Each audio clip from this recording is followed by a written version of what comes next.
I'll never forget Davis, and what he ultimately taught me about myself.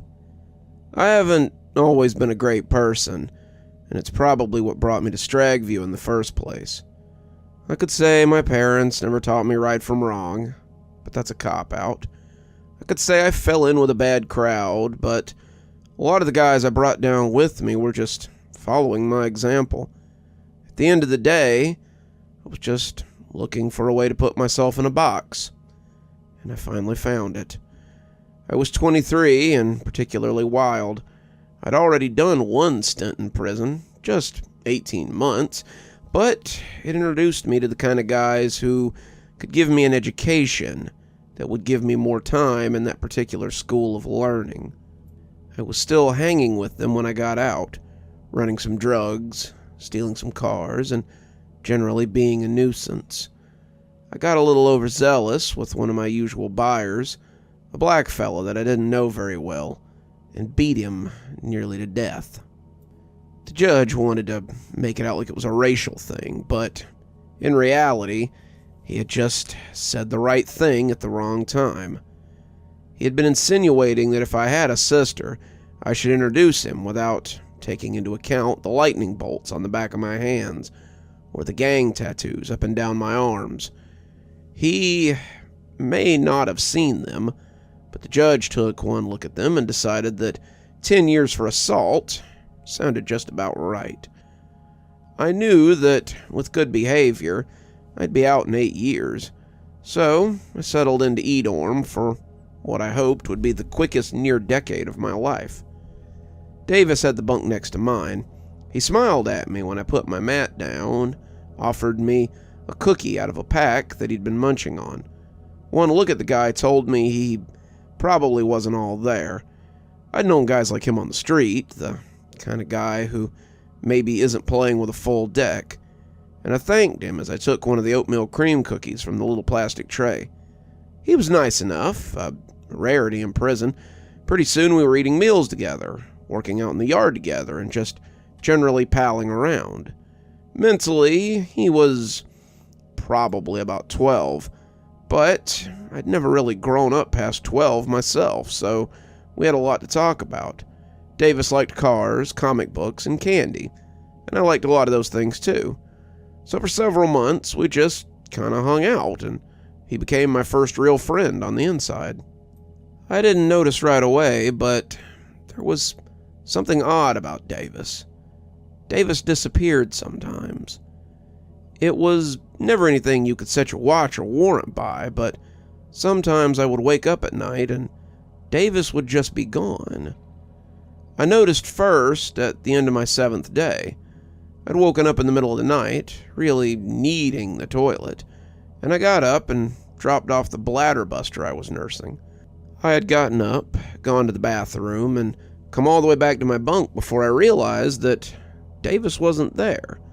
His bunk was empty, and the blankets were rocked up like there might be somebody in them. He'd gotten up in a hurry, it seemed, which was weird for Davis because he habitually made his bed any time he wasn't going to be in it.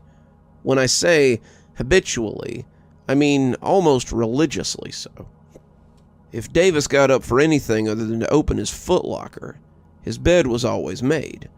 So to see it like this now made me wonder. I lay in my rack, shamming sleep as the guard walked by, and waiting for Davis to return from wherever he was. I didn't think anything of it. Nobody went anywhere inside Stragview without somebody with a badge knowing where you were. He'd probably gone to the bathroom. Prison food tends to agree with people about as well as prison does, and I had probably just missed him at the toilet. He could also be helping the guards fold laundry in the little room off the station. I think most of the screws considered him harmless, even though he had smothered his younger brother to death with a pillow about 10 years ago. They knew there wasn't a lot of harm in Davis, so they let him help with things they didn't necessarily want to do. Worst case scenario, he'd been taken to medical for some reason and would probably be back before breakfast. As I lay there waiting for him to come back, I must have been a little tireder than I thought. Before I knew it, I was being shaken awake by the man in question as he told me it was time to get ready for chow. I got dressed and went to line up with him, shuffling around, it made me remember why I'd been sitting up in the first place. "Hey, did you go somewhere last night?" "Who, me?" Davis asked. He said it with his usual dopey candor, but I didn't think I believed him. "Nah, the other 5'6" asshole who sleeps in the next bed over. Yeah, you." "I didn't go anywhere last night. Slept like a baby. You must be dreaming, Rudy." Rudy was what he called me for some reason, and it was common knowledge that he was the only one who was allowed to call me that. I didn't press it, but the way he said it made me not really believe his story. Davis had never lied to me before. I wasn't sure he was capable of it, but I felt pretty certain that he had just told me a whopper. I didn't know why at the time, but I figured I'd let him keep his secret. Davis didn't strike me as the kind of guy to find romance behind bars, but he'd been here for a decade, so I suppose that anything was possible. If he had stepped off to have himself a little night nudge, then that was no business of mine. I wasn't one of those gang-affiliated guys who would push your face in just because you get your fun on the wrong side of the sheets, and I assumed that when Davis felt comfortable, he'd tell me about it. I kept a close eye on him after that, though, and began to notice that Davis disappeared more than I had noticed. I had GED classes on Tuesday and Thursday, but when one of them had gotten out early, I came back to find that Davis was nowhere to be found. I worked in laundry sometimes, but when the big old industrial dryer broke and they sent us back early one day, I again noticed that Davis was nowhere to be found. When I asked around, no one seemed to know where he was either. Davis was kind of a big guy, soft-bodied and bald-headed, kind of looked like Uncle Fester on a good mood, and the idea that he could hide in plain sight in a dorm of less than 100 people was outrageous. It wasn't just during the daytime either. Sometimes I'd wake up at night and find Davis wasn't in his bunk. Again, I thought he might have a little boyfriend or something, but one time after checking the dorm, I realized he wasn't anywhere. Davis, it seemed, was just kind of gone, and I had no clue where he'd gotten off to. After 3 months of living in the dorm, I decided I needed to find answers. One night, as I lay pretending to sleep after lights out, I heard Davis slip quietly out of bed and open his footlocker. He rifled through the things inside and must have found what he was after pretty quick. He closed it back, and I could almost hear him crouch down a little as he started making his way towards the far end of the dorm. I gave him a little head start, no more than about 5 seconds, and rolled quietly out of my bunk. I looked over at the officer station, seeing only one of them up there and fully immersed in a book at that, and I went in the direction that I'd heard Davis going. The room was a mass of snoring forms and sleeping bodies, but I felt sure that Davis was heading for the area towards the back. There were a pair of bunk beds back there, a pair of bunk beds that had become rusted out and were no longer used. The guards kept talking about having them removed, but they had those big old concrete screws in them that were damn near impossible to get out once you put them in. It was where people sometimes went to smoke or gamble or settle fights because it was easy to wall off with blankets or a couple of guys standing close together. I thought I saw him back there for a second, but as I got close, I realized it was just a blanket that someone had put up to cover the entrance of the bunk. I pulled it aside, expecting to see him in the embrace of a lover or something, but there was no one there. The whole bunk was completely empty. Not a trace of anyone. Somebody whispered at me angrily, telling me to get back to my rack after lights out, and I went back willingly enough. I must have been mistaken about where he was going. I did, however, decide that I was going to wait up for him and have him tell me what was going on. A man was entitled to a secret or two, but this mystery was just too juicy not to get the answer to. I lay there under my blankets, wide awake and pretending to sleep any time a guard walked his path. I was not going to fall asleep this time and ruin my chances of figuring out where my buddy was going. Worst case scenario, I thought, I'd find out he was holding someone's pocket, as the others like to joke. It could be quite a bit worse than that, I further supposed, but Davis wasn't the type to gamble or indulge in any of the more dangerous drugs that floated around the prison. He was a good Christian who didn't believe in gambling, and it often got him into fights when he said as much to the people who did. He didn't believe in drugs either, but that's because his mother had been so down on them. So, if it wasn't some sort of debauchery, then I wasn't sure what Davis had gotten up to. At about 4:30 in the morning, I got my answer. He came skulking back to his bunk, a little out of breath, but looking happy. He had no more opened his locker than I rolled over and sat up, keeping my voice low so that I didn't wake anybody else up. I was worried it would all be for nothing when he nearly screamed, but he gave me a look before wiping his brow and sighing like a cartoon character. "Oh, it's just you, Rudy. I swear you like to give me a heart attack." "You're one to talk," I whispered. "I wake up and roll over and my bunkmate is nowhere to be seen. Where'd you get off to, Davis?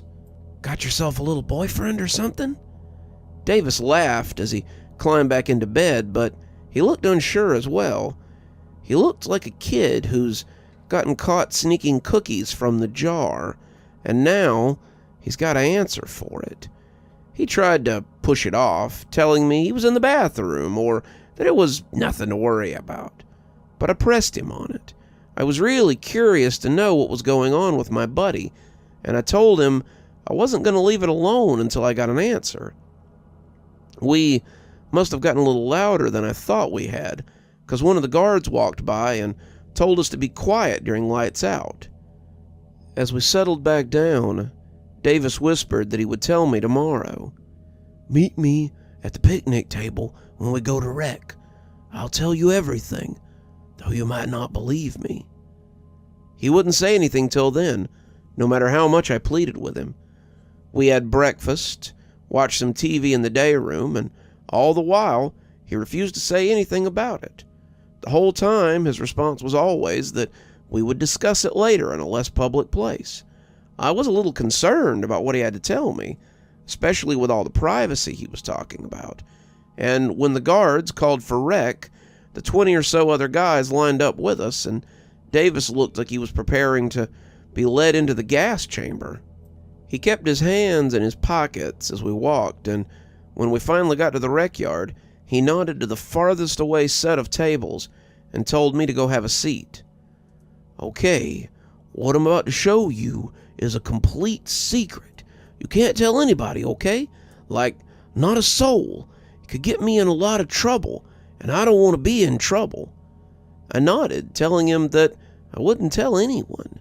He looked around, holding his hands out to reveal a piece of white chalk. I bunched up my eyebrows. "Chalk? I've seen chalk before, Davis."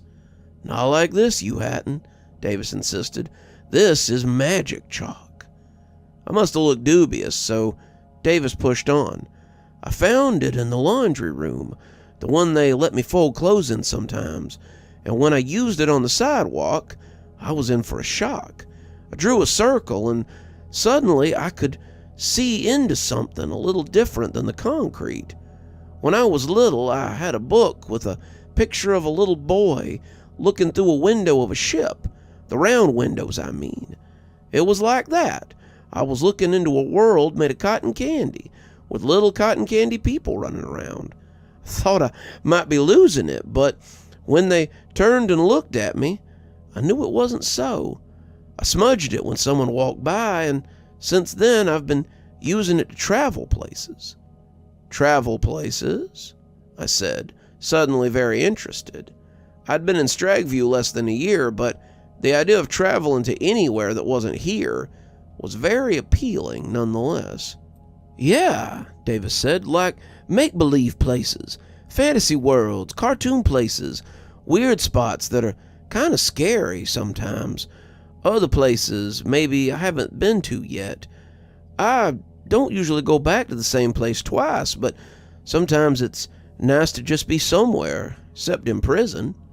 I'll never get to leave, the judge saw to that, but I can see the make-believe places, and that's okay, I guess. I wasn't sure I believed him. The guy was a little off, and definitely not playing with a full deck, and he must have seen that on my face. "I'll prove it to you," he said, and took me by the arm and led me behind the equipment shed. The equipment shed was behind the rec yard office, and it was a nice shadowy alcove that we probably weren't supposed to be in. Davis took the chalk and drew a circle on the back wall of the office, and as I watched it take shape, I could already see something going on inside. There was an idyllic farm scene, something from an old Mickey Mouse cartoon, and the little Technicolor animals were jumping around and singing and generally being adorable. They looked up as we looked in, and a couple of them waved at us as they came by. I blinked and leaned in, not understanding if this was a trick or something. If it was a trick, it was a good one, and I couldn't find any way that he could be doing this with just a piece of chalk. "Can we..." I wet my lips as if afraid to ask. "Can we go there?" "We can," Davis said, "but not right now. Time works the same way there as it does here, and if we go there and we aren't back for count, then we'll get in trouble and come back to find ourselves in a real world of crap." He took his sleeve and scuffed the picture so that no one would see it, and as the yard sergeant bellowed for us to line up, I had about 1,000,000 questions I wanted to ask. "So why would you bother coming back here if you could go there?" Davis smiled, apparently glad to have someone to share the secret with. "Where would I go? This is my punishment, but I don't think anyone would mind if I took a break every now and again." I laughed, maybe a little condescendingly. "But Davis, you don't have to stay here if you can get out with that piece of chalk. You can be free to go wherever you want." Davis looked a little unsure, and maybe even a little guilty. "Just 'cause I can get away doesn't mean that I should. I did a bad thing, Rudy. I did something that I can never take back, and if I expect Jesus to forgive me, then I need to do my time and take my punishment. I think he knows that. I think that's why he gave me the chalk. He knows I'm real sorry for what I've done, and decided to give me a little vacation every now and again." The rest of the day was spent asking him about the places he'd been and the things he'd seen. It seemed like the chalk could take him anywhere, and I mean anywhere. Davis said he had been to fantastic fantasy world, sci-fi space planets, weird cartoon worlds, and everything in between. He'd done some pretty amazing things and gone on some pretty incredible adventures, but he was always careful not to stay for too long so that he wouldn't be missed. If he was missed, then they might search his bunk. If they searched his bunk, then they'd find the chalk, and that would be the end of that. I try not to use it very often anyway, otherwise I'd use it up, and once it's gone, I don't know if I'll ever find it anymore. It was almost time for lights out when I plucked up my courage and asked him the question I'd really been thinking about. "If you can go through that circle to other places, then can other people go too?" Davis shrugged. He had clearly never tried. Would you mind if I went with you next time?" Davis thought about it and finally agreed. He said, however, that there were rules that I would have to follow if I wanted to go with him. "When I say it's time to go, then it's time to go. If we get back late, we'll get in trouble. Then the jig's up. Be careful with what you do, 'cause the things in these other worlds can hurt you, and you can hurt them. Don't bring anything back with you, 'cause it might get you in trouble if they find it. Lastly, don't try staying there after I leave, 'cause that could be real bad. I don't know if I could find you again if you got lost, and I'm not sure you wouldn't just stop existing after I left." I agreed, not really knowing what I was agreeing to when I did, and that night we decided to give it a try.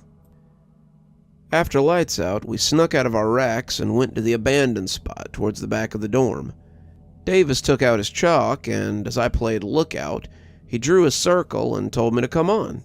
As we stepped inside, I became aware that not only could I pass inside that thing, but that he had been right about it being real. We stepped into a Technicolor cartoon world full of dancing animals and singing flowers. The whole thing looked like a drug trip, and as I looked on in astonishment, he took me by the arm and pulled me in. It was the craziest thing I'd ever seen, and we spent the next 3 hours just kind of exploring. We were always careful to stay where we could see the portal, not sure if drawing a different one would bring us out somewhere else. We ate some of the fruit we found there and talked to some of the animals, played some games, and generally had fun. When Davis said it was time to go, I started to argue with him, but remembered the rules and bid farewell to my new friends. We came back in just as the lights were coming on, and that was how we ended our first trip together. After that, we traveled about once or twice a month.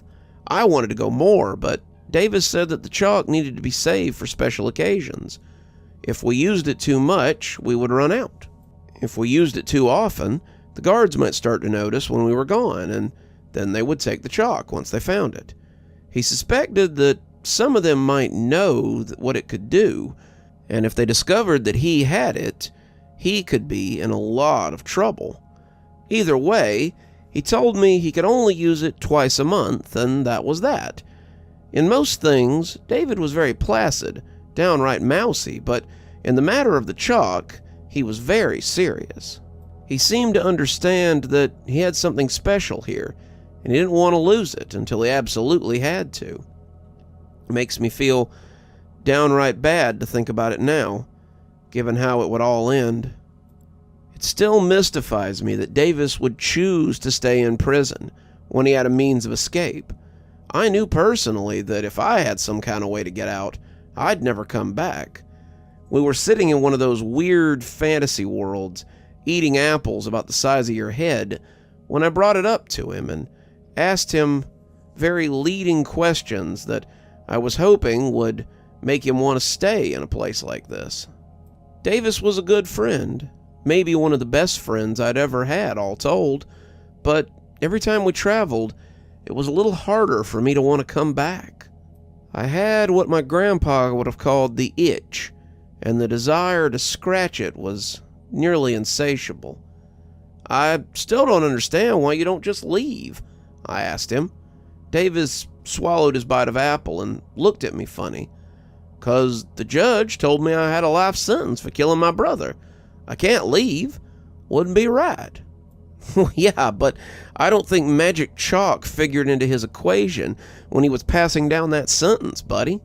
You don't have to stay in prison. You've been handed a golden opportunity. I just don't see why you don't take it. I would. Davis got a funny look on his face. He took another bite and chewed before he answered. "Maybe that's the difference between you and me, Rudy. I acted in haste and regretted it ever since.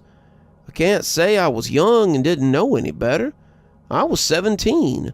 I knew very well what would happen if I put that pillow over his face. I could blame my mental disability. The lawyer sure wanted to, but that's just a cop-out. My parents had taught me right and wrong, and God knew I'd been to church enough to know what murder was and that it was wrong. I simply couldn't stand playing second fiddle to that squalling little baby anymore, and now I have to pay for that. It's unlikely I'll ever see the kingdom of heaven, but my only chance is to try and atone for what I've done, and hope the good Lord has forgived me when it's my time." We talked about it a little more, but it all came back to the fact that Davis wasn't going to escape with his conscience uncleared. When I asked him why I couldn't escape, he seemed even more afraid. "If you stayed here and something happened to you, then God'd be even angrier at me. What if I left you and something killed you? What if I left you and everything just went away? I can't risk that, and I like you a lot, Rudy. I don't want anything to happen to you on general principle.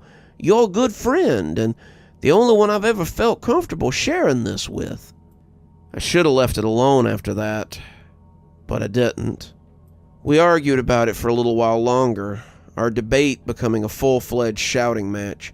It ended when Davis grabbed me by the arm and said we were leaving.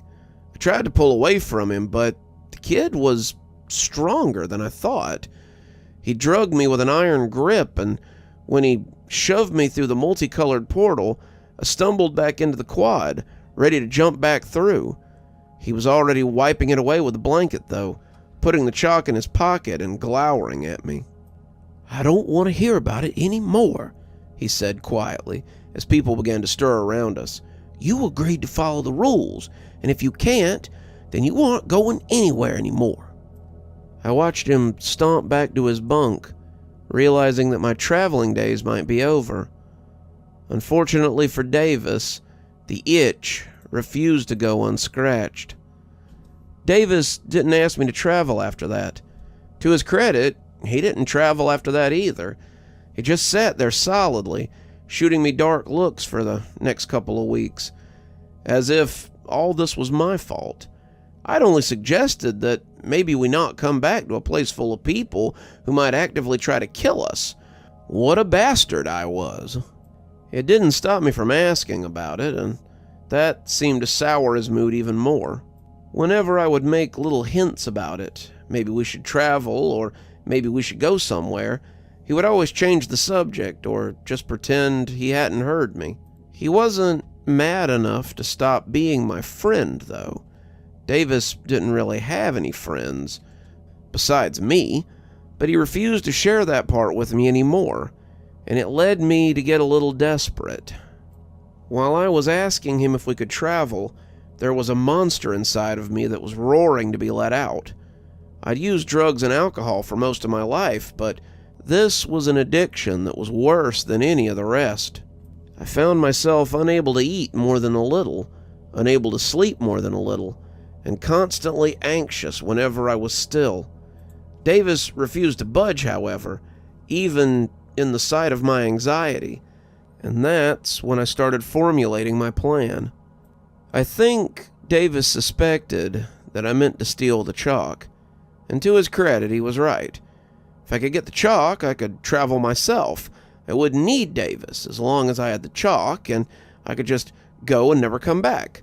Hell, I'd gladly drop the chalk off and just take whatever was in the circle when I made it. He started taking the chalk with him in the front pocket of his uniform. It was never out of his sight, and I decided to formulate a little plan on how I would get it from him. Any thoughts of taking it by violence was right out, especially after he had so easily dragged me back to the prison. I thought about getting some help, but who would believe me? Stragview was a strange and wondrous place sometimes, but nobody would believe that a half-wit like Davis had a magic chalk that could get you to somewhere fantastical with just a circle. No, if I did this, I'd have to do it on my own, and I'd finally figured out how. I knew a man in the dorm who would sell you pills at a high price. I didn't have anyone to give me commissary. Most of my people on the outside wouldn't even return my letters, but I'd done enough odd jobs for people and done well enough at gambling enough times to get myself a little stash of tradables. When I told him what I wanted, he lifted an eyebrow at me and asked what I meant to do with it. When I told him I just wanted to be able to sleep because I hadn't been sleeping well lately, he nodded and sold me 4 small round pills that I really hoped were as advertised. I didn't even ask what they were called, only wanted them for what they could do. I crushed up all 4 of them and put them in a can of lemonade. Davis loved lemonade, especially the Minute Maid stuff they sold at the commissary. I knew he would take it. I knew he would drink it, and once he was out, I could take the chalk and be gone before he woke up. He was sitting on his bunk when I approached him, his eyes going to the lemonade before looking at me distrustfully. Just a little peace offering, I told him, holding up a matching can that I'd gotten for myself.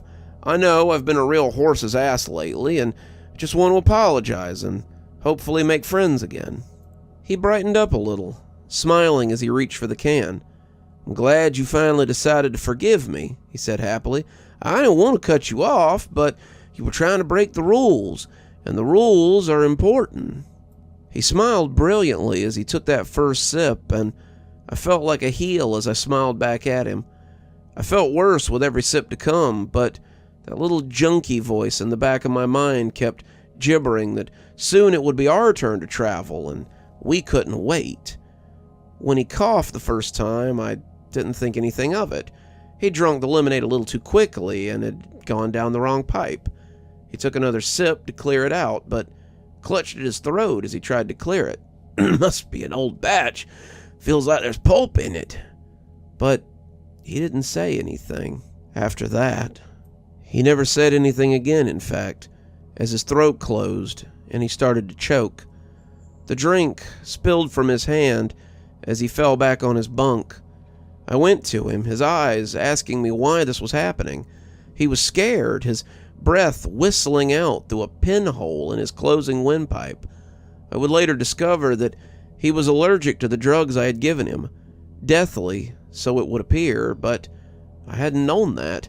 I just wanted him to go to sleep, wanted him to pass out so I could rob him, I thought.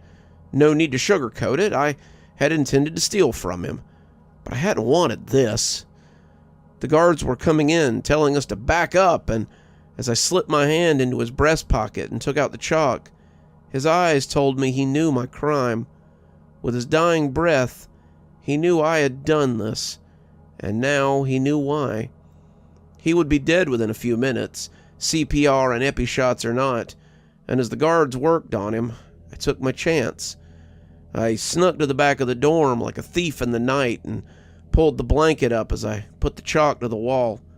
It slid over the surface, and I expected to see the glow, but as the circle was completed, I was staring at nothing but a blank wall. I erased it and drew it again. Nothing. A third circle, but still nothing. I yelled and slammed the chalk against the wall, the instrument disintegrating like a magic trick. They never heard me from behind the blanket, and as I lay on the bare metal and felt the tears coming, I knew what I had done. I'm sitting in confinement now, waiting for their investigation to prove that I killed Davis. I turned myself in because Davis was right.